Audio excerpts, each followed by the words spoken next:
अस्सलाम वालेकुम, मैं आपका भाई मुबीन अहमद और हमारा ये 2 मरला का सिंगल स्टोरी खूबसूरत सा घर तैयार हुआ है।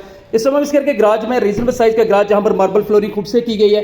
गराज की सीढ़ी आपको फर्स्ट फ्लोर के लिए मिल जाती है, जहाँ पर टाइल प्लस मार्बल का खूबसूरत सा कम्बिनेशन के साथ काम किया जा रहा है, जिसके अभी रीलिंग का जगला लगने वाला है। जैसे आपके साथ मामला तय होते तो ये आपको लगा कर दिया जाएगा।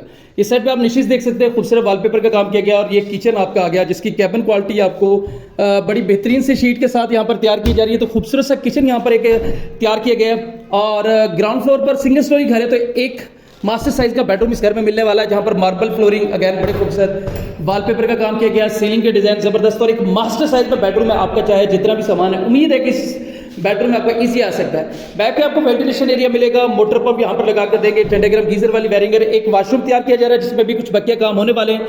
खूबसूरत सी टाइल यूज की जा रही है। आरसीसी लेंटर वाला घर है। नूर पार्क सोसाइटी, गज्जूबत्ता, आहलू रोड, लाहौर में घर वाक़ है। मुकम्मल वीडियो के लिए चैनल सब्सक्राइब करें।